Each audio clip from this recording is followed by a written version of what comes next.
तो हेलो बच्चों, good morning. मैं रज़ी अख्तर, केमिस्ट्री फैकल्टी, जो आपको आज 11th क्लास का फर्स्ट चैप्टर, जिसे आप मोल कॉन्सेप्ट या some basic concept of chemistry कहते हो, ये हम बहुत ही मॉलिक्यूलर लेवल पे स्टडी करने जा रहे हैं। तो देखिए, हम लोग स्टार्ट करेंगे mole concept. Mole concept start करने से पहले मैं आपको बेसिक कॉन्सेप्ट बताना चाहूँगा कि साइंस क्या होता है, साइंस के इनिशियली कितने ब्रांचेस बनाए गए, फिर उस ब्रांचेस को फर्दर कितने ब्रांचेस में डिवाइड किया गया। तो ये सब स्टेप बाय स्टेप हम स्टडी करेंगे। तो सबसे पहले एक सवाल ये आता है कि what do you mean by science. Specially जो बच्चे 10th क्लास पास होकर 11th में आए हैं और वो डिसाइड करेंगे कि हमें साइंस पढ़ना है, कुछ डिसाइड करते हैं हमें आर्ट्स पढ़ना है, और कुछ होते हैं जिनको डिसाइड करना होता है कि वो कॉमर्स पढ़ेंगे। तो अब अगर मान लो आप साइंस पढ़ रहे हो तो कम से कम आपको एटलीस्ट ये डेफिनेशन तो पता होना चाहिए कि साइंस क्या होता है। ठीक है, तो देखिए, अगर आपसे कहा जाए what do you mean by science, science कहते किसको है, तो इसका जो प्रॉपर डेफिनेशन है वो ये है कि systematic study of anything is called science. अगर किसी भी चीज़ को सिस्टमेटिक वे में आप स्टडी करते हो तो वो साइंस कहलाएगा, किसी भी चीज़ को। तो अब देखिए, जैसे ये कोई सब्सटेंस है, अब ये सब्सटेंस कैसे बना है, कौन सा मटेरियल यूज़ हुआ है, नहीं, इसका क्या पर्पस है, इसका क्या कॉस्ट आएगा। अगर आप इसको स्टडी करते हो स्टेप बाय स्टेप, तो अल्टीमेटली आपको इसके बारे में पूरी जानकारी मिल जाएगी और आप इसका साइंटिफिक स्टडी कर पाओगे। तो देखिए, साइंस को एक्चुअली एक ग्रीक वर्ड होता है साइंटिया। एक ग्रीक वर्ड है बच्चों, दिस इज कॉल्ड साइंटिया। इस ग्रीक वर्ड से इस टर्म साइंस को ड्राइव किया गया है, जिस ग्रीक वर्ड का मतलब होता है to know about anything, to know about anything, जिसको आप साइंस कहते हो। तो इनिशियली साइंस का रेंज बहुत छोटा था, तो एक ह्यूमन बीइंग पूरे साइंस को हैंडल कर रहे थे।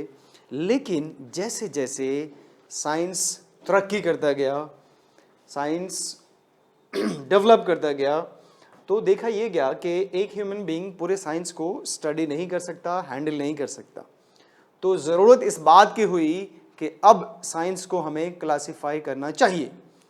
तो पहली बार साइंस को क्लासिफाई किया गया दो कैटेगरी में बच्चों। एक को कहा गया फिजिकल साइंस और दूसरे को कहा गया बायोलॉजिकल साइंस। अब सवाल यह है कि जब आप क्लासिफिकेशन करते हो तो क्लासिफिकेशन किसी बेसिस पे होता है। तो आपने किस बेस पे क्लासिफिकेशन किया साइंस को? तो देखिए, जैसे हमने कहा फिजिकल साइंस, तो आपको बताया गया कि फिजिकल साइंस साइंस का वो ब्रांच होगा जिसमें हम साइंटिफिक स्टडी करेंगे, किसका? Non living things in nature. तो नॉन लिविंग थिंग्स के अबाउट अगर आप साइंटिफिक स्टडी करते हो बच्चों, तो वो फिजिकल साइंस कहलाएगा। और अगर आप लिविंग थिंग के अबाउट साइंटिफिक स्टडी करते हो तो वो आपका बायोलॉजिकल साइंस कहलाएगा। तो लेट्स सी। तो देखिए, आपके पास है फिजिकल साइंस, वैसा ब्रांच ऑफ साइंस जिसमें हम स्टडी करेंगे अबाउट नॉन लिविंग थिंग्स, और बायोलॉजिकल साइंस वो ब्रांच होगा साइंस का जिसमें आप स्टडी करोगे अबाउट लिविंग थिंग्स। अब आइए, ये एक टर्म है that is called classification, classification of physical science. तो धीरे धीरे क्या हुआ कि physical science and biological science भी वास्ट होता गया, तरक्की करता गया। फिर एक ह्यूमन के लिए पूरे फिजिकल साइंस को या बायोलॉजिकल साइंस को हैंडल करना मुश्किल होना शुरू हुआ, डिफ़िकल्ट होने लगा। तो फिर साइंटिस्टों ने प्लान किया कि क्यों ना हम physical science and biological science को भी फर्दर डिवाइड कर लें। तो देखिए, क्लासिफिकेशन ऑफ फिजिकल साइंस को दो कैटेगरी में कैटेगराइज किया गया, और इन दोनों को आप बहुत अच्छे से जानते हो। तो एक का नाम रखा गया बच्चों केमिस्ट्री और दूसरे का नाम रखा गया फिजिक्स। ठीक है, सिमिलरली आप आप बायोलॉजिकल साइंस को भी क्लासिफाई करोगे इन टू कैटेगरी।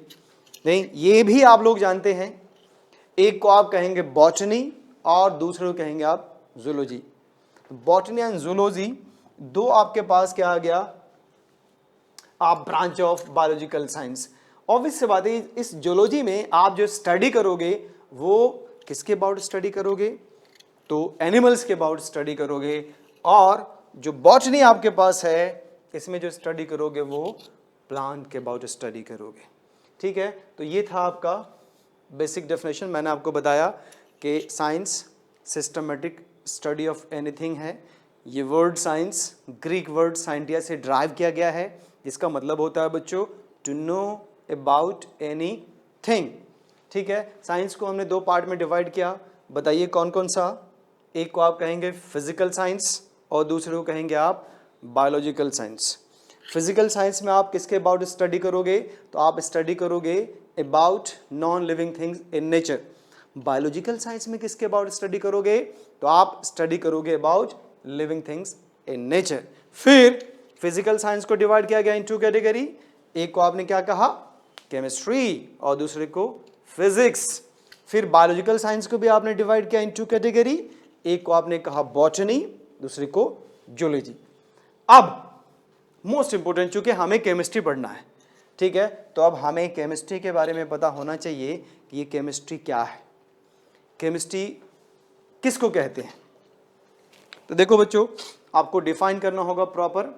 तो आप देखिए इसका डेफिनेशन है that branch of physical science in which we study about matter, जिसमें हम मैटर के अबाउट स्टडी करेंगे, मैटर में आने वाले चेंजेस, जिसको आप रिएक्शन भी कह सकते हो, मैटर में आने वाले चेंजेस के अबाउट स्टडी करेंगे और उस चेंजेस को एक्सप्लेन करने के लिए जो भी लॉज या प्रिंसिपल दिए जाएंगे आप उन्हें भी केमिस्ट्री में स्टडी करोगे। तो केमिस्ट्री फिजिकल साइंस का वो ब्रांच होगा बच्चे जिसमें हम लोग स्टडी करेंगे properties of matter, changes that occurs in matter and the principle or laws which describe these changes is called chemistry। तो एक बार देख लीजिए, अगर आप लिखना चाहें तो the branch of physical science in which we study about properties of matter, changes that occurs in matter and the principle which describe these changes is called chemistry। अगर आप को ये definition बताने में मुश्किल हो तो आप सिंपल वे में भी कह सकते हो study of matter is called chemistry, study of matter is called chemistry. अब आप जरा उस केमिस्ट्री के डेफिनेशन को, एक सिंपल सा इक्वेशन है जो आप बचपन से पढ़ते आ रहे हो, इस पे हम इम्प्लीमेंट करते हैं। देखो आपने क्या कहा, केमिस्ट्री फिजिकल साइंस का वो ब्रांच है जिसमें हम स्टडी करेंगे अबाउट मैटर। तो क्या आप जानते हो सोडियम एंड क्लोरीन ये दोनों मैटर है। तो पहले आपको सोडियम के अबाउट पूरी जानकारी इकट्ठी करनी होगी, क्लोरीन के अबाउट भी पूरी जानकारी इकट्ठी करनी होगी। नहीं तो सोडियम को अगर आप स्टडी करोगे तो आपको पता चलेगा क्या कि ये मेटल है कि नॉन मेटल है, इलेक्ट्रो पॉजिटिव इलेक्ट्रॉन नेगेटिव है, इलेक्ट्रॉन देगा या लेगा। फिर क्लोरीन के अबाउट, क्लोरीन गैस होता है या सॉलिड होता है, ये इलेक्ट्रॉन गेन करेगा या डोनेट करेगा, इलेक्ट्रॉन नेगेटिव है इलेक्ट्रो पॉजिटिव है, इनका नेचर कैसा है। तो ये सब आप पहले जानोगे तभी तो आप इसका रिएक्शन कराओगे। तो देखिए हमें ये पता चला कि सोडियम एक इलेक्ट्रोपॉजिटिव मेटल है जिसके पास टोटल 8 इलेक्ट्रॉन्स हैं, या आप 10th क्लास में पढ़ के आए हो बच्चों। तो इन्होंने अपना ऑक्टेट पूरा करने के लिए एक इलेक्ट्रॉन लूज कर दिया और ये बन गया क्या, Na पॉजिटिव। क्लोरीन के बारे में कहा जाता है कि क्लोरीन के आउटरमोस्ट में टोटल 7 इलेक्ट्रॉन होते हैं। अगर आप एक इलेक्ट्रॉन इनको दे दो तो इनका ऑक्टेट पूरा हो जाएगा और ये बनेगा बच्चे 288। अब ये Cl- बन गया। अब ये Cl- ये दोनों चूंकि अपोजिट चार्ज है, फोर्स ऑफ अट्रैक्शन से बाइंड हो जाएंगे और क्या बनेंगे, NaCl। अब आप इसके बारे में भी स्टडी करोगे, इसके अबाउट भी स्टडी करोगे, इसके अबाउट भी स्टडी करोगे। तो देखा गया कि सोडियम एक बहुत ही रिएक्टिव मेटल है, इतना ज़्यादा रिएक्टिव है कि अगर आप इसको पानी में डाल दो तो आग लग जाएगा। क्लोरीन के अबाउट कहा जाता है कि ये बहुत ही सफोकेटिंग गैस। सफोकेटिंग गैस का मतलब ये है कि अगर किसी रूम में ये मान लो इवॉल्व हो गया, लीक हो गया क्लोरीन गैस, और आपने अच्छे से इनहेल कर लिया तो आपका दम घुटना शुरू हो जाएगा और मे बी आप ये जो वर्टिकल है उससे परमानेंट हॉरिजेंटल हो जाओ। ठीक है, आप समझ गए होंगे बच्चे क्या कहना मैं चाह रहा हूँ। फिर जब ये दोनों रिएक्शन किया तो ये बना NaCl, जिसको आप टेबल सॉल्ट कहते हो, मतलब इसको हम इनटेक करते हैं, मतलब कुछ न कुछ इसमें चेंजेस आया। अब आप केमिस्ट्री को के डेफिनेशन को इस पे इम्प्लीमेंट करिए। क्या ये मैटर है? यस। क्या आपने इसको स्टडी कर लिया? कर लिया। अच्छा, इसमें कुछ चेंजेस आपने देखा? बिल्कुल देखा। सोडियम से सोडियम आयन बना, क्लोरीन से क्लोराइड आयन बना, फिर Na+ आपस में मिलकर NaCl बना, ये चेंजेस आया। अच्छा, ये चेंजेस आपको कैसे पता चला? तो हमने लॉ से पढ़ा, ऑक्टेट रूल से पढ़ा। ऑक्टेट रूल में कहा गया कि अगर किसी आउटर मोस्ट ऑर्बिट में, किसी एटम के आउटर मोस्ट ऑर्बिट में 8 इलेक्ट्रॉन होगा तो वो स्टेबल हो जाएगा। तो ये Na+ अपने आप को स्थायी या स्टेबल बनाने के लिए 1 इलेक्ट्रॉन लूज किया, क्लोरीन ने अपने आप को स्टेबल बनाने के लिए 1 इलेक्ट्रॉन गेन किया, और एज ए रिजल्ट सोडियम पे पॉजिटिव चार्ज और क्लोरीन पे नेगेटिव चार्ज डेवलप हो गया। फिर ये दोनों चार्ज आपस में क्योंकि अट्रैक्टिव होते हैं, बाइंड होकर NaCl बन गया। तो ये आपका केमिस्ट्री कहलाया। अब जो आप स्टडी करोगे बच्चे, चाहे वो नीट के लिए स्टडी करो या फिर आप IIT के लिए स्टडी करो या फिर स्कूल एग्जाम के लिए स्टडी करोगे, तो आप देखोगे आपकी केमिस्ट्री को 3 पार्ट में डिवाइड किया गया है। जो आपकी केमिस्ट्री है बच्चों 3 पार्ट में, स्पेशली 11th वाले को मैं बता दूं कि जो आपकी पहली बुक होगी वो फिजिकल केमिस्ट्री होगी और जो दूसरी बुक है उसमें ऑर्गेनिक एंड इनऑर्गेनिक होगा, जबकि 12th वालों के साथ उल्टा होता है।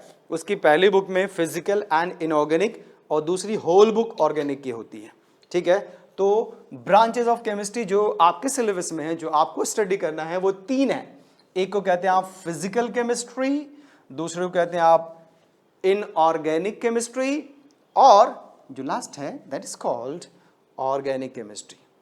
अब अगर आप साइंटिफिक स्टडी करते हो तो आपको जानना होगा कि फिजिकल केमिस्ट्री किसको कहेंगे आप, इनऑर्गेनिक केमिस्ट्री क्या है, ऑर्गेनिक केमिस्ट्री क्या है। तो इसे जानने के लिए आगे चलते हैं बच्चों हम लोग। अब आप देखिए फिजिकल केमिस्ट्री, फिजिकल तो आपको पता ही है। आप फिजिकल केमिस्ट्री के बारे में कहा गया कि केमिस्ट्री का ये वो ब्रांच है जिसमें हम different kind, various kind of forces के अबाउट स्टडी करेंगे। तो देखो डिफाइन किया गया, that branch of chemistry in which we study about different kinds of forces is called what, physical chemistry. एकदम सिंपल है, समझ में आ गया? अगर कोई पूछे तो आप ये बता देना बच्चे। फिर दूसरा आपके पास है जिसे आप कहते हो इनऑर्गेनिक केमिस्ट्री, इनऑर्गेनिक केमिस्ट्री।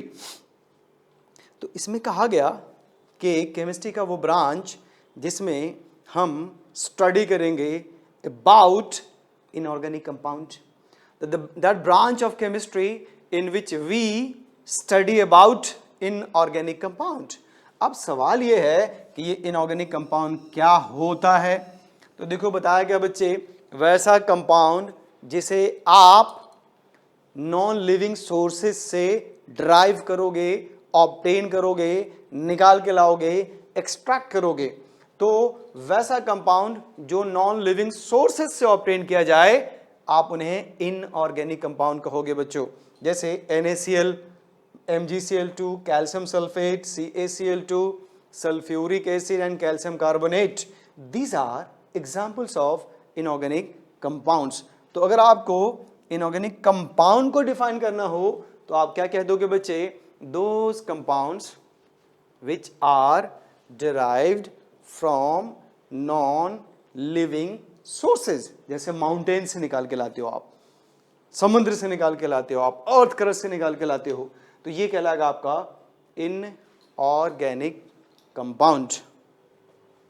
तो आई होप बेसिक कॉन्सेप्ट है, बहुत ही मामूली कॉन्सेप्ट आप डिस्कस कर रहे हैं, देख रहे हैं बच्चे। नहीं, आई होप आप लोगों को समझ में आ रहा होगा। अगर आप ये सब नहीं जानोगे तो फिर वो फील नहीं आएगा आपको, नहीं। और इनिशियली अगर आपको फील नहीं आया तो आप डिसाइड कर लेते हो कि केमिस्ट्री मुश्किल है, और एक बार आपने मन बना लिया कि केमिस्ट्री मुश्किल है तो फिर आपको परेशानी होगी। आइए देखते हैं बच्चे, नेक्स्ट है very important, that is organic chemistry या ऑर्गेनिक कंपाउंड। तो सबसे पहले ऑर्गेनिक केमिस्ट्री किसे कहेंगे हम लोग? तो कहा गया कि ऑर्गेनिक केमिस्ट्री का वो ब्रांच होगा जिसमें हम ऑर्गेनिक कंपाउंड के बारे स्टडी करेंगे। सिंपल है, वैसा केमिस्ट्री का ब्रांच जिसमें आप ऑर्गेनिक कंपाउंड के बारे स्टडी करोगे वो ऑर्गेनिक केमिस्ट्री कहलाएगा। अब सवाल है ऑर्गेनिक कंपाउंड किसे कहेंगे, तो जरा ध्यान से देखिए बच्चे। कहा गया कि ऑर्गेनिक कंपाउंड वैसा कंपाउंड होगा जो लिविंग सोर्सेस से ऑब्टेन किया जाएगा, जैसे प्लांट से निकाला जाए, एनिमल से निकाला जाए। आप देखो यूरिया यूरिन में पाया जाता है, ऑर्गेनिक कंपाउंड हो गया। अमाइनो एसिड्स के बारे में आप जानते हो, प्रोटीन बनाते हैं। ग्लूकोज फ्रक्टोज के बारे में आप जानते हो, ये भी क्या है, ये सारे कार्बोहाइड्रेट है, तो आप इन्हें ऑर्गेनिक कंपाउंड कहेंगे। तो वो कंपाउंड जो लिविंग सोर्सेस से ऑब्टेन किया जाए वो ऑर्गेनिक कंपाउंड कहलाएगा। वो सब्सटेंस, वो कंपाउंड जो नॉन लिविंग सोर्सेस से ऑब्टेन किया जाए इनऑर्गेनिक कंपाउंड कहलाएगा। अब इंटरेस्टिंग बात जरा ध्यान सुनना बच्चों, जब साइंस, मैं आपको बता रहा हूँ 18th सेंचुरी के बाद जब साइंस डेवलप कर रहा था, जब केमिस्ट्री डेवलप कर रहा था, उस टाइम साइंटिस्टों ने एक प्लानिंग करी कि दुनिया में जितने भी इनऑर्गेनिक कंपाउंड हम जानते हैं या ऑर्गेनिक कंपाउंड जानते हैं, क्यों ना हम उनका एक लिस्ट तैयार कर लें। ध्यान सुनना आप, वेरी इंटरेस्टिंग। साइंटिस्टों ने क्या किया कि जितने भी ऑर्गेनिक कंपाउंड और इनऑर्गेनिक कंपाउंड थे उनका एक लिस्ट तैयार किया और उन सारे कंपाउंड की प्रॉपर्टी को स्टडी की गई। तो सबसे पहले ये देखा गया, I am talking about 18th century, organic compound की संख्या, ऑर्गेनिक कंपाउंड के नंबर्स एट दैट टाइम बहुत कम थे as compare to inorganic compound. तो ये लॉजिकली उस टाइम समझ में आया कि ऑर्गेनिक कंपाउंड को बनाने के लिए फ्यू एलिमेंट्स पार्टिसिपेट करते हैं, जिसका मेन हीरो कार्बन है, हाइड्रोजन है, हेलोजन है, नाइट्रोजन है, ऑक्सीजन है, सल्फर है एंड फॉस्फोरस है। तो ये ऑर्गेनिक कंपाउंड है। लेकिन इनऑर्गेनिक कंपाउंड को बनाने के लिए पूरा प्रेडिक्टेबल इकट्ठा होता है, इसीलिए एट दैट टाइम की बात कर रहे हैं, एट प्रेजेंट की बात नहीं कर रहा मैं। तो नंबर ऑफ इनऑर्गेनिक कंपाउंड बहुत ज़्यादा थे, ऑर्गेनिक कंपाउंड कम थे। लेकिन जब इन सारे कंपाउंड्स की प्रॉपर्टीज स्टडी की गई तो देखा ये गया बच्चों कि जो ऑर्गेनिक कंपाउंड है इसका सिग्निफिकेंस, यूटिलाइजेशन बहुत ज़्यादा है as compare to inorganic compound. मतलब यूजफुल है आपके लिए ऑर्गेनिक कंपाउंड बहुत ज़्यादा as compare to inorganic compound. अब देखो साइंटिस्टों की प्लानिंग होती है कि कुछ हम ऐसा करें ताकि वर्ल्ड डेवलप हो, वर्ल्ड की तरक्की हो, वो कंफर्टेबल जोन में आ जाए। तो साइंटिस्टों ने एक प्लानिंग शुरू करी और उन्होंने कहा क्यों ना हम, क्योंकि हमारे पास इनऑर्गेनिक कंपाउंड की संख्या बहुत ज़्यादा है, क्यों ना हम ऐसा कुछ प्लान करें, ऐसा कोई प्रोजेक्ट बनाएं जिसके थ्रू लैब में हम इनऑर्गेनिक कंपाउंड को ऑर्गेनिक कंपाउंड में कन्वर्ट कर लें। चूँकि ऑर्गेनिक कंपाउंड का सिग्निफिकेंस ज़्यादा है, यूटिलाइजेशन ज़्यादा है, हम मेडिकल वर्ल्ड में यूज़ कर सकते हैं इसको, क्लॉथिंग में कर सकते हैं, बहुत सारे इसमें कर सकते हैं। तो इस प्रोजेक्ट पे बड़ी बड़ी लैबोरेटरीज में काम शुरू हुआ बच्चों कि इनऑर्गेनिक कंपाउंड को हमें ऑर्गेनिक कंपाउंड में कन्वर्ट करना है। अब आप इत्तफाक देखिए 1808 सेंचुरी में एक बहुत बड़े साइंटिस्ट जिनका नाम था बर्जेलियस, पूरी दुनिया पे डोमिनेट कर रहे थे, वो बहुत सारा काम किया साइंस के लिए उन्होंने एक हाइपोथेसिस इंट्रोड्यूस किया और उसका नाम रखा बर्जेलियस हाइपोथेसिस और वाइटल फोर्स थ्योरी। किसने? बर्जेलियस ने 1808 में। कब? जब ये प्लानिंग चल रही थी या काम शुरू हो गया था कि इनऑर्गेनिक कंपाउंड को ऑर्गेनिक कंपाउंड में कन्वर्ट करना है। तो देखिए बर्जेलियस ने अपने स्टेटमेंट में क्या कहा बच्चों कि organic compound can never be synthesized in laboratory. Organic compound को लेबोरेटरी में कभी भी सिंथेसाइज नहीं किया जा सकता with the help of inorganic compound. Inorganic compound की मदद से ऑर्गेनिक कंपाउंड का सिंथेसिस लेबोरेटरी में नामुमकिन है, ये बर्जेलियस ने कहा 1808 में। तो ऑब्वियस सी बात है जब उस टाइम भी ऑर्गेनिक कंपाउंड थे, तो जब बात आई कि ये ऑर्गेनिक कंपाउंड कहाँ से आया भाई, तो उन्होंने कहा कि organic compound can be synthesised but in living sources with the help of vital force. क्या कहा कि ऑर्गेनिक कंपाउंड बनता तो है लेकिन कहां बनता है? लिविंग सोर्सेज के अंदर बनता है। और लिविंग सोर्सेज के अंदर एक भगवानी ताकत, एक खुदाई ताकत एक्सर्ट होती है जिसको हम वाइटल फोर्स कहते हैं। उस फोर्स की मदद से वो कंपाउंड उस लिविंग सोर्सेज में डेवलप हो जाता है। ये कहा बर्जेलियस ने 1808 में अपने हाइपोथेसिस में। तो देखिए ये है आपका वाइटल फोर्स थ्योरी या Berzelius hypothesis. Organic compound can never be synthesized in laboratory with the help of inorganic compound. Organic compound can only be synthesized in living sources या living organism with the help of vital force. तो ये था आपका Berzelius hypothesis. I hope आप लोगों को ये statement समझ में आ गया होगा। अब आप देखिए बच्चों, इत्तेफाक एक इंसिडेंट हुआ। एक साइंटिस्ट थे एफ वोलर, फ्रेडरिक वोलर। ये भी एक रिसर्च स्कॉलर थे, साइंटिस्ट थे, एज ए साइंटिस्ट काम कर रहे थे। उनको लेबोरेटरी में किसी दिन ये कंपाउंड होता है, देख सकते हैं आप बच्चों, अमोनियम साइनेट। ये एक इनऑर्गेनिक कंपाउंड है। ये क्या है? ये आपके पास इनऑर्गेनिक कंपाउंड है। इस इनऑर्गेनिक कंपाउंड का सिंथेसिस करना था किनको? बर्जेलियस को। तो वो लैब में गए, उन्होंने इसके लिए जो रॉ मटेरियल चाहिए सिंथेसिस के लिए, एक चाहिए था उनको पोटेशियम साइनेट जो बहुत ही खतरनाक पॉइजन है बच्चों, और दूसरा अमोनियम सल्फेट। इन दोनों को मिलाकर हीट करने पे ये बनता है क्या? Ammonium cyanate and potassium sulphate. ये इससे पहले भी मेनी टाइम्स वो बना चुके थे, लेकिन उस दिन क्या इत्तेफाक हुआ कि जब उन्होंने बनाया तो उन्हें जो कंपाउंड बना उन्हें कुछ अलग सा लगा। अब मान लो एक ही काम को आप बार बार कर रहे हो तो आपको पता चल जाता है कि हाँ ठीक है, इतने टेम्परेचर पे ये था, बन गया।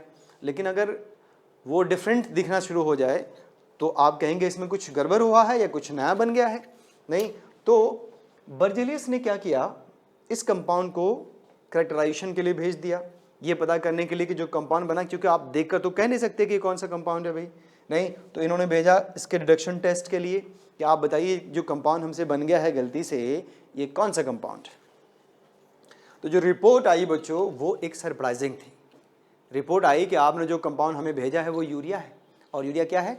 Organic compound. तो वो पूरी तरह से चौंक गए, कैसा कैसे हो सकता है भाई, हमने तो दो इनऑर्गेनिक कंपाउंड से मिला के बनाया है, तो ये तो ऑर्गेनिक कंपाउंड हो ही नहीं सकता according to vital force theory.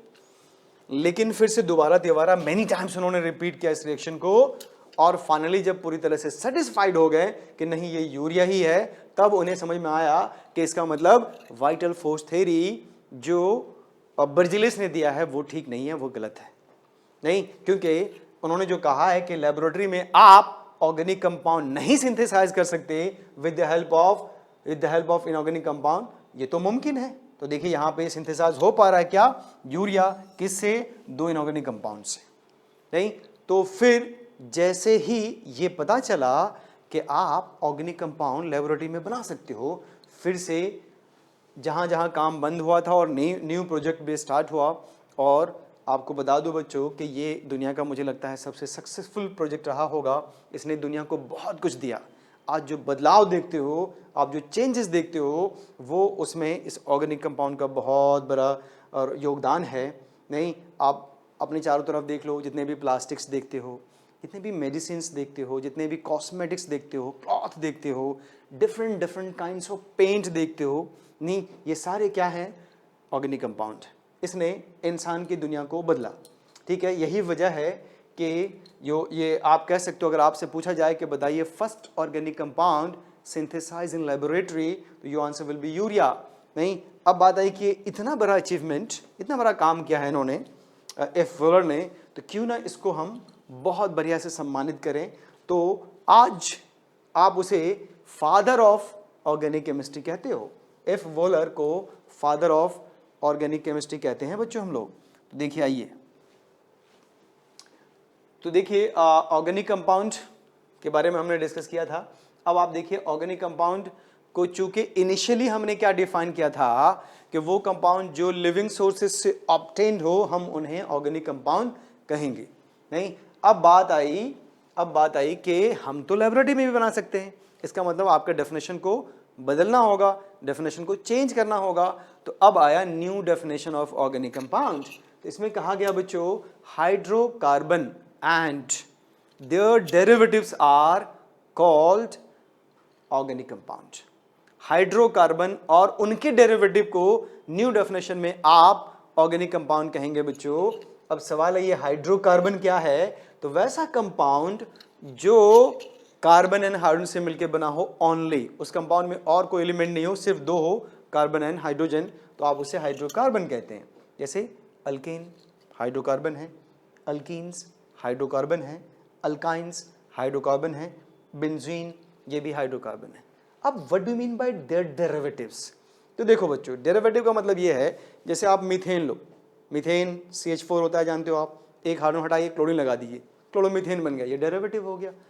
Chlorine hydrogen हटाओ, O चिपका दो, मिथेनॉल बन गया, ये डेरिवेटिव हो गया। तो आप एक हाइड्रोजन हटा के कोई भी फंक्शन ग्रुप लगा दो, वो डेरिवेटिव होगा, तो वो भी ऑर्गेनिक कंपाउंड कहलाएगा। तो now the new definition of organic compound is hydrocarbon and their derivative. New definition of organic compound is hydrocarbon and their derivatives are called organic compound। अब ये हाइड्रोकार्बन भी दो तरह के होते हैं बच्चों, एक को आप कहते हो सैचुरेटेड हाइड्रोकार्बन और दूसरे को कहते हो आप अनसैचुरेटेड हाइड्रोकार्बन। अब मैं यहाँ पे एक छोटा सा सवाल आपसे पूछूंगा कि what do you mean by saturated hydrocarbon and unsaturated hydrocarbon? आप सैचुरेटेड हाइड्रोकार्बन किसे कहोगे एंड अनसैचुरेटेड हाइड्रोकार्बन किसे कहोगे?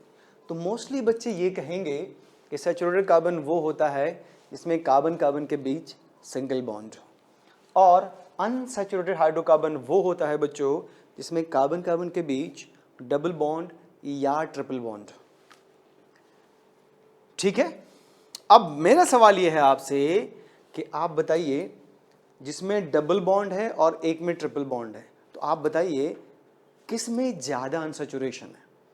ट्रिपल बॉन्ड और डबल बॉन्ड दो चीज़ें आपके पास है, तो आप बताओ ट्रिपल बॉन्ड और डबल बॉन्ड में किसके पास अनसैचुरेशन ज़्यादा है, आइदर विथ ट्रिपल बॉन्ड और विथ डबल बॉन्ड? तो आप क्या कहेंगे बताइए, डबल बॉन्ड बोलोगे या ट्रिपल बॉन्ड बोलोगे? मान लिया आपने बोला ट्रिपल बॉन्डेड कंपाउंड ज़्यादा अनसैचुरेटेड है। अब मेरा सवाल है क्यों? क्या आपके पास ये जवाब है? क्या आप बता सकते हो क्यों ट्रिपल बॉन्ड ज़्यादा unsaturated as compare to double bond? अगर आप नहीं बता सकते हो, इसका मतलब आपने डेफिनेशन प्रॉपर नहीं सीखा, आपने साइंटिफिकली उसको नहीं पढ़ा। नहीं, स्पेशली मैं 11th के बच्चों को कहता हूँ कि आप साइंटिफिकली पढ़िए। तो सैचुरेटेड हाइड्रोकार्बन को समझने के लिए और अनसैचुरेटेड हाइड्रोकार्बन को समझने के लिए एक सिंपल सा एग्जांपल देखो। मान लीजिए आपके पास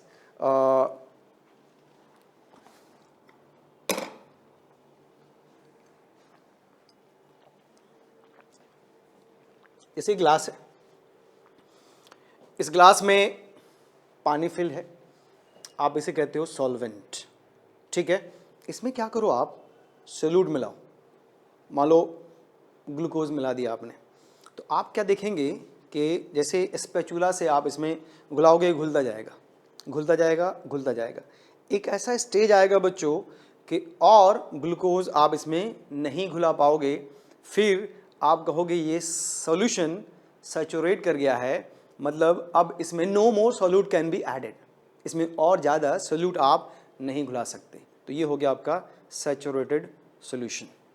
जब तक आप इसमें डिसॉल्व कर पा रहे थे तब तक आपका सॉल्यूशन कैसा था, अनसैचुरेटेड। जब इसमें एडिशन रुक गया, आप इसमें सॉल्यूट अब डिसॉल्व नहीं कर पा रहे हो फिक्स टेम्परेचर पे, तो सॉल्यूशन आपका बन गया बच्चों कैसा, सैचुरेटेड। अब इसी डेफिनेशन को, इसी कॉन्सेप्ट को अगर आप इस पे लगा दो तो आपको समझ में आ जाएगा। जैसे मान लीजिए आपके पास है इथेन, बहुत ध्यान से देखिए बच्चे, ये आपके पास है इथेन, आपने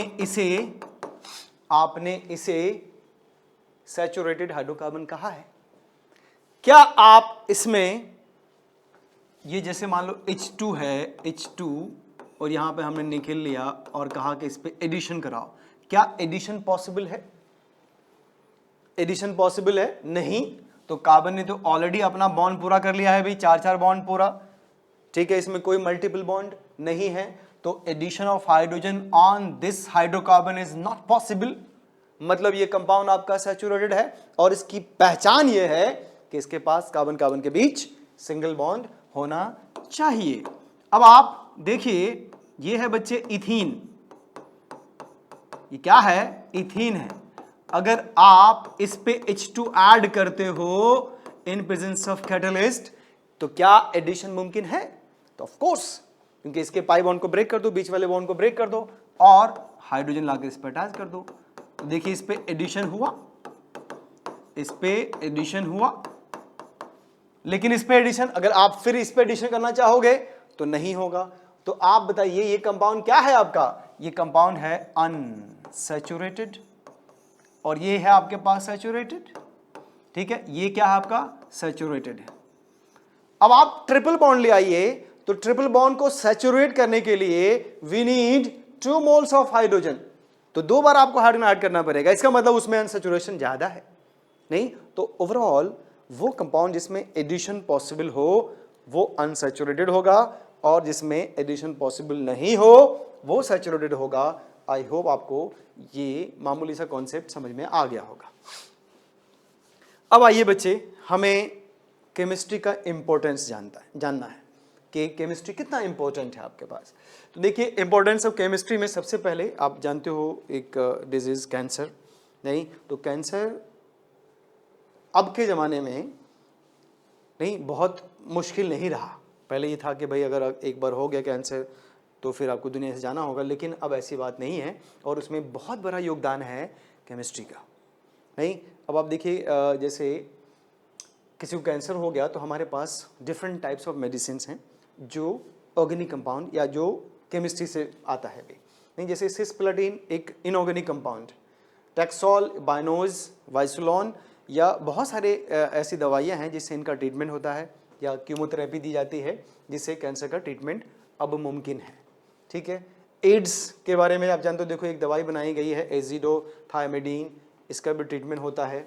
आप जितने भी प्लास्टिक्स देखते हो वो सारे केमिस्ट्री से आते हैं। क्लॉथ्स, मोस्टली जो आप क्लॉथ्स देखते हो और 99.9% मेडिसिन्स, नहीं, वो भी क्या है आपका? फर्टिलाइजर्स जो प्रोडक्शन बढ़ाते हैं भाई, या इंसेक्टिसाइड्स जैसे DDT है, नहीं? आप DDT का छिड़काव करते हो भाई, तो वो क्या है? ऑर्गेनिक कंपाउंड्स हैं। कौन सा? केमिस्ट्री से बिलोंग करते हैं। जितने भी पेंट्स आप देखते हो या acids, base, dyes, different colours of dyes, नहीं, ये, और ऑप्टिकल फाइबर का यूज़ आप जानते होंगे भाई, नहीं? बहुत ही ह्यूज है ऑप्टिकल फाइबर, ये सारे केमिस्ट्री से बिलोंग करते हैं। तो इन सब ने आपकी दुनिया को बदला है, नहीं? और तरक्की हुई है इसमें। आगे आइए, क्लासिफिकेशन ऑफ यूनिवर्स। अब हमें यूनिवर्स को क्लासिफाई कर, यूनिवर्स तो आप जानते होंगे भाई, होल सभी को आप जो जितने भी हैं ब्रह्मांड जिसको, तो यूनिवर्स हो गया ये। अब इस यूनिवर्स को 2 पार्ट में डिवाइड किया गया बच्चों। कहा गया कि ये 2 चीज़ों से मिलकर बना हुआ है, एक को आप कहते हो मैटर और दूसरे को कहते हो आप एनर्जी, ठीक है। तो अगर आपसे पूछा जाए, ये बचपन से आप पढ़ते आ रहे हैं, what do mean by matter, तो आप कहेंगे anythings that occupy space, anything that occupy space having mass and feel by our 5 senses, तो आप उसे मैटर कहोगे। ये पहले से भी आप जानते हैं बच्चों। तो यूनिवर्स को 2 पार्ट में डिवाइड किया गया कि पूरा होल यूनिवर्स 2 चीज़ों से मिलकर बना होता है, मैटर एंड एनर्जी। मैटर क्या होता है? Anything that occupy space having mass and feel by our 5 senses called matter. आगे आइए बच्चे, तो देखिए क्लासिफिकेशन ऑफ मैटर किया गया। तो कहा गया कि मैटर को 2 तरीके से क्लासिफाई किया जाएगा। एक को आप कहेंगे फिजिकल क्लासिफिकेशन और दूसरे को कहेंगे आप केमिकल क्लासिफिकेशन। फिजिकल क्लासिफिकेशन में ये देखिए मेन जो है आपका क्या है? Solid, liquids, gases, plasma and colloidal state. तो ये मेन 3 है, और चूंकि इसमें ये भी आता है तो हम इसको भी स्टडी कर लेंगे। Solid, liquid, gas, plasma and क्लोइडल state, ये है फिजिकल क्लासिफिकेशन। और केमिकल क्लासिफिकेशन में इसको दो पार्ट में डिवाइड किया गया बच्चे, एक को कहा गया प्योर सब्सटेंस और दूसरे को मिक्सचर। देखो जनरली आपको स्कूल वगैरह में यहीं से स्टार्ट किया जाता है, नहीं वो पिछली बातें सारे जनरली आपको नहीं बताई जाती, नहीं तो कोई नहीं, आप यहाँ से सीख गए हैं, उससे थोड़ा आपका कॉन्फिडेंस बढ़ेगा, नहीं आपको इंटरेस्ट, और एक जो साइंस का डेफिनेशन है वो आप प्रॉपर्ली यूटिलाइज करोगे कि साइंस एक सिस्टमेटिक स्टडी होता है। इसका मतलब ये हुआ कि अगर आप स्कूल जाते हो तो आपको रेगुलर स्कूल जाना होगा, आप कोचिंग जाते हो तो आपको रेगुलर कोचिंग जाना होगा। इससे ये होगा कि अगर आप प्रॉपर जाते हो, एवरीडे जाते हो, इसका मतलब साइंस के डेफिनेशन को पूरी तरह से फिल कर रहे हो। अगर मान लो आप एक मोल कॉन्सेप्ट है, इसकी 10 क्लासेस आपको अटेंड करनी थी और उसमें आपने जैसे सपोज करो कि 5 अटेंड की, 5 नहीं की, तो फिर आप मोल कॉन्सेप्ट नहीं सीख पाएंगे। क्यों? क्योंकि साइंस एक सिस्टमेटिक स्टडी है। एक क्लास किया, दूसरा नहीं करेंगे, फिर दूसरे के बाद जो कॉन्सेप्ट आएगा और तीसरे में आके बैठ जाओगे तो फिर क्लास में आप नींद में रहोगे, भाई आपको नशा आएगा, बिल्कुल समझ में नहीं आएगा, और फिर आप कहोगे अरे हमें तो केमिस्ट्री समझ में नहीं आ रहा है। तो जो तरीका है, जो साइंटिफिक लॉ है, अगर उसके अकॉर्डिंग आप पढ़ेंगे तो साइंस बिल्कुल आसान है, कोई दिक्कत नहीं होनी चाहिए आपको। अब आइए तो फिजिकल क्लासिफिकेशन में solid, liquid, gas, plasma and क्लोइडल state. Chemical classification में आपने देखा प्योर सब्सटेंस एंड मिक्सचर। आइए बच्चे आगे चलते हैं हम लोग। अब सवाल ये है सॉलिड किसे कहते हैं, तो ये भी आप बचपन से जानते हो। सॉलिड वो सब्सटेंस होता है जिसका डेफिनेट वॉल्यूम हो, डेफिनेट शेप हो, नहीं उसके बाद जो इनकम्प्रेसिबल हो, अगर आप उस पर प्रेशर एक्सर्ट करें तो वो दबे नहीं, इनकम्प्रेसिबल हो, जो इंटर पार्टिकल है उनके बीच फोर्स ऑफ अट्रैक्शन स्ट्रांग हो और डिस्टेंस कम हो, तो हम उन्हें सॉलिड कहते हैं। सिमिलरली लिक्विड किसे कहते हो बच्चों, तो जिसका वॉल्यूम तो डेफिनेट हो, 1 लीटर आपने लिया तो 1 लीटर ही रहेगा, लेकिन शेप डेफिनेट नहीं हो, वो शेप अटेंड कर लेगा जिसमें आप इसको प्लेस करोगे, ठीक है। और गैस के अबाउट कहा गया कि इनका कुछ भी डेफिनेट नहीं होता, ना ही इनका वॉल्यूम डेफिनेट होता है, ना ही इनका शेप डेफिनेट होता है। तो ये तो सिंपल डेफिनेशन है, ये आपने 9th-10th में भी पढ़ा होगा बच्चों। क्या आप ये जानते हो कि कोई सब्सटेंस सॉलिड क्यों होता है, लिक्विड क्यों होता है और गैस क्यों होता है?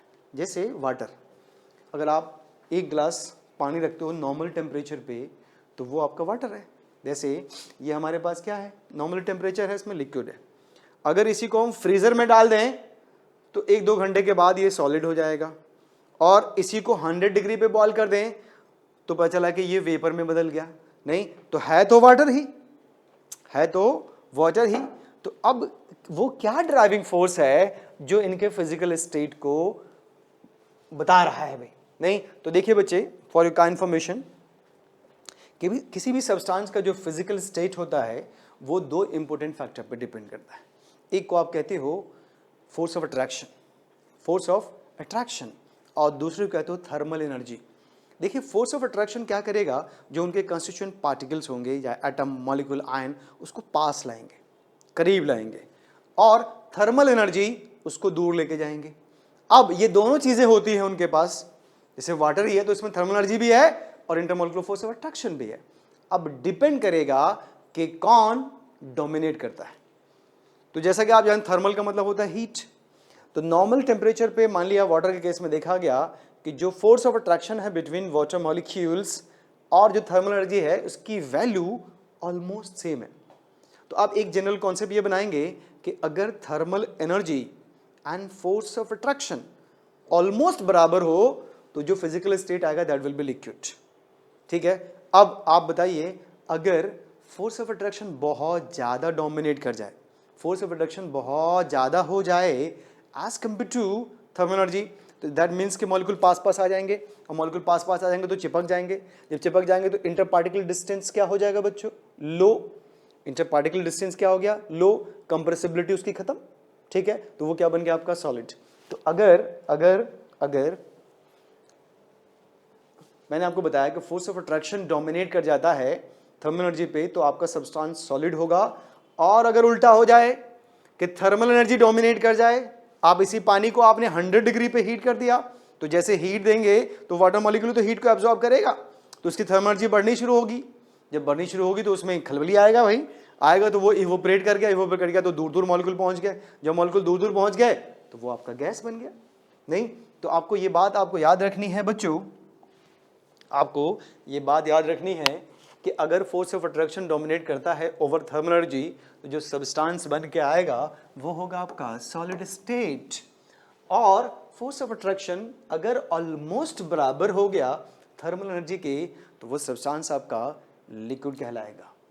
और अगर फोर्स ऑफ अट्रैक्शन बहुत बहुत कम है as compare to thermal energy, तो आप उसे क्या बोलेंगे बच्चे, लिक्विड। अगर थर्मल एनर्जी बहुत ज़्यादा है as compare to force of attraction, तो फिर ये जो कहलाएगा आपका, ये क्या कहलाएगा, गैस कहलाएगा। ठीक है, अब आइए हम बात कर रहे थे प्लाज्मा की, है ना, ये फोर्थ स्टेट है। तो कहा गया कि वो सब्सटेंस जो अनिक फॉर्म में एग्जिस्ट करता है और बहुत एक्सट्रीम कंडीशन पे, हाई टेम्परेचर पे। प्लाज्मा के लिए कहा जाता है कि मान लो किसी सब्सटेंस में जितने भी इलेक्ट्रॉन्स हैं उनको निकाल दो। नहीं, जैसे मान लो आपके पास हीलियम है, तो हीलियम के पास 2 इलेक्ट्रॉन होते हैं, दोनों इलेक्ट्रॉन को निकाल दो, हीलियम 2+ आएंगे, तो वो हाई टेम्परेचर भी पॉसिबल है। उसके बाद क्या हो जाएगा आपका, वो प्लाज्मा बन जाएगा। इसका बेस्ट एग्जांपल आपका सन है, तो सन प्लाज्मा से मिलकर बना होता है। अच्छा, कोलॉइडल स्टेट के बारे में कहा गया, तो कहा गया कि अगर पार्टिकल साइज, किसी भी सब्सटेंस का पार्टिकल साइज 10 एंगस्ट्रॉम से लेकर 1000 एंगस्ट्रॉम तक हो, तो उस सब्सटेंस को आप कोलॉइडल स्टेट कह सकते हो। तो फिजिकल क्लासिफिकेशन में आ गया बच्चे 5, solid, liquid, gas, plasma and colloidal state. समझ में आ रहा? अब आइए केमिकल क्लासिफिकेशन की बात करें हम लोग। तो देखिए केमिकल क्लासिफिकेशन में दो चीज़ें है कि एक तो होगा प्योर सब्सटेंस और दूसरा होगा मिक्सचर। अच्छा, प्योर सब्सटेंस क्या होता है, that material containing only one type of substance, that material containing only one types of substance. जैसे मान लो आपने मैग्नीशियम लिया, 100 ग्राम मैग्नीशियम लिया, तो 100 ग्राम मैग्नीशियम में तो बहुत सारे मैग्नीशियम होंगे, नहीं तो लेकिन सिर्फ मैग्नीशियम होंगे तो वो प्योर सब्सटेंस होगा। सिमिलरली आपने कैल्शियम लिया, मान लो 20 ग्राम कैल्शियम ले लिया, तो 20 ग्राम कैल्शियम में जितने भी कैल्शियम होंगे वो सिर्फ कैल्शियम होंगे और कोई नहीं होगा, तो प्योर हो गया। अब जैसे ग्लूकोज ले लिया आपने, 180 ग्राम ग्लूकोज ले लिया, तो ग्लूकोज ही होंगे, कोई और नहीं होगा, दैट मीन्स ये प्योर सब्सटेंस है। ठीक है, और फिर प्योर सब्सटेंस को हमने 2 पार्ट में डिवाइड किया बच्चों, एलिमेंट एंड कंपाउंड। ठीक है, तो देखिए आज की क्लास हम बस यहीं पे एंड करेंगे और हमने एक माहौल पूरी तरह से बना दिया है बच्चों। यहाँ से नेक्स्ट क्लास में हम स्टार्ट करेंगे एलिमेंट एंड कंपाउंड से, जो बेसिक कॉन्सेप्ट होगा केमिस्ट्री का। अगर आपने प्रॉपर वे में इसको स्टडी किया तो आपको केमिस्ट्री में बहुत ज़्यादा इंटरेस्ट आ जाएगा बच्चों। और अगर एक बार केमिस्ट्री में इंटरेस्ट आ गया तो समझिए कि आपकी गाड़ी चल पड़ी, नहीं आप एक ट्रैक पे होंगे और जो भी आपने ड्रीम देखा है या जो भी आपने ख्वाब देखा है उसको आप अटेन कर सकते हो, वहाँ तक आप पहुँच सकते हो।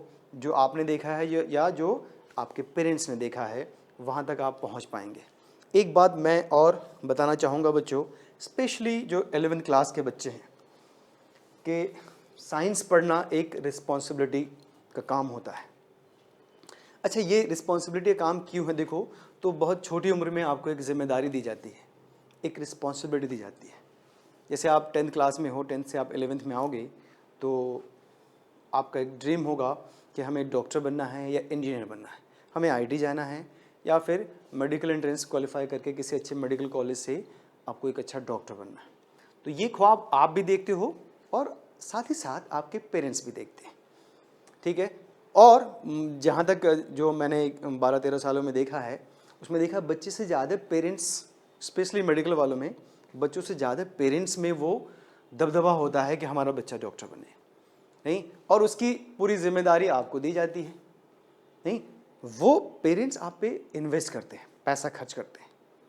ठीक है, आपको वीआईपी ट्रीटमेंट देते हैं भाई, अच्छे से आपको कहते हैं कि भाई आप प्रिपरेशन कर रहे हो तो आपसे ज़्यादा काम भी नहीं कर पाते, नहीं, और आपको एक अच्छी रिस्पेक्ट भी दी जाती है। 2 साल तक आप मेहनत करते हो, फिर आप अगर डॉक्टर बन गए तो फिर आप अपने पेरेंट्स का हाल देखो, वो आसमान में तैरना शुरू कर देंगे भी, नहीं वो एकदम सीना चौड़ा करके चलते हैं। और जो आपकी मम्मा हैं, उनकी खुशी का इंतहा नहीं होता। वो तो उनको लगता है कि सारे त्यौहार, ईद, दिवाली, होली, सब कुछ उनको एक ही साथ मिल गया।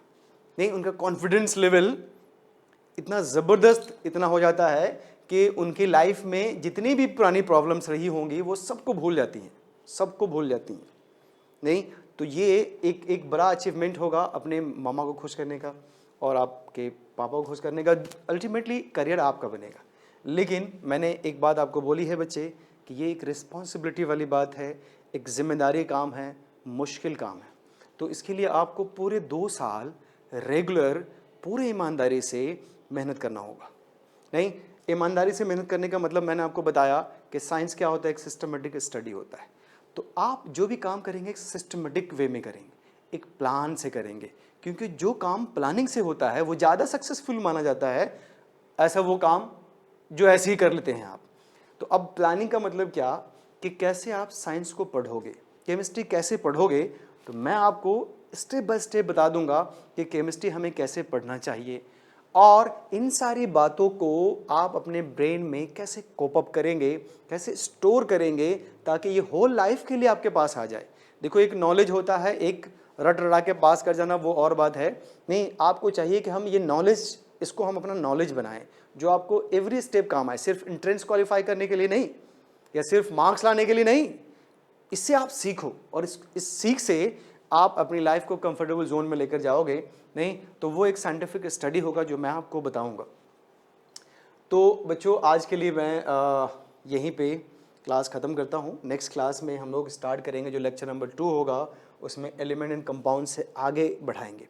तो अगर आप सीक्वेंस में इस वीडियो को देखते रहोगे तो आई होप अच्छा आप कर पाएंगे, आप सीख पाएंगे, आपका इंटरेस्ट आएगा। फिर आप बुक्स पढ़िए, बुक्स पढ़ना बेस्ट माना जाता है। नहीं, और आप स्पेशली एनसीईआरटी पढ़िए, क्योंकि एनसीईआरटी बुक में बहुत लोगों का दर्द लगा हुआ है।